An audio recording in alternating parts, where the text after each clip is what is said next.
يا اللي راكم تديو الدراهم بالشكاره وتروحوا للمكاتب.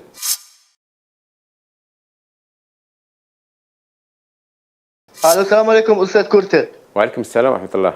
عندي تساؤل استاذ. تفضل. نعم. حبيت نعم. نسأل على واحد المشكله صاريه اللي هو مع لي بروموتور هذوما. نعم. كاين بروموتور يقبل تتعامل معه مع بنك، كاين لي بروموتور ما يتقبلش تتعامل معه مع البنك. هذا جاوبنا عليه، مانيش عارف واش من حصه جاوبنا عليه، ولكن قانون الترقيه العقاري باش الناس تفهم، كاين قانون واحد تاع لي بروموتور، قانون واحد ما كاينش زوج. ينظم نشاط الترقيه العقاريه زوج انواع للبيع، البيع على التصاميم والبيع النهائي.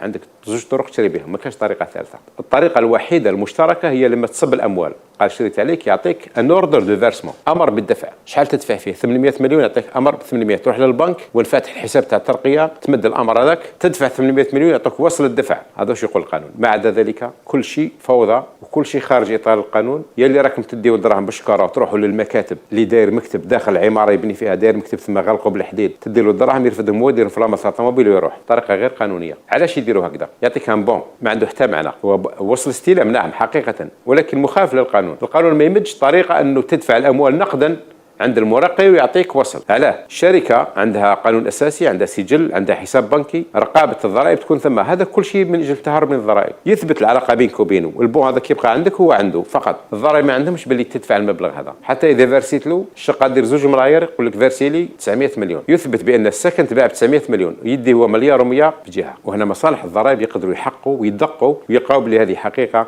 عند الكثير من المرقين العقاريين. وكاين اللي ما يعجبوش الحال، ولكن هذه حقيقه. روحوا للمرقي العقاري تلقاو هذه. كاين حتى اللي دا امتيازات تاع الدوله، ولكن لما دا امتيازات تاع الدوله يقولوا له تبيع الشقه ب 600 مليون، يبيعها مليار ونص، والفارق هذا كي تدفع له في يده والباقي تدفع ويصرح به في عقد الملكيه. بالنسبه للدوله راني صحيح درت العقد ب 600 مليون، ولكن هو دا اكثر، دا 900 مليون خارج اطار البنك وخارج اطار الشرعيه وخارج اطار القانون. مئات الالاف من المرقين العقاريين يشتغلوا بهذه الطريقه. افتحوا تحقيقات وراح نشوف. المفروض كل ترقيه عقاريه الزبون اللي يجي يكتتب عنده يقول له هاوليك القانون تاع الترقيه، احنا نخدموا بالقانون. هاي الماده واش تقول؟ بيع التصاميم، البيع النهائي واش تدي انت، هاي الطريقه، هاو لو فيرسمون شحال يندار، بعد كم مده تزيد، الطابق الثاني الثالث الرابع بالقانون. ولكن هم يخليوا الناس مغمضين ما يعرفوش، لان هذا الامر يساعدهم كثير باش يسلبوهم اموالهم. طبعا استثني هنا الكثير من المرقين النزهاء واللي يحترموا القانون بشكل كبير جدا ويحترموا حتى معايير البناء.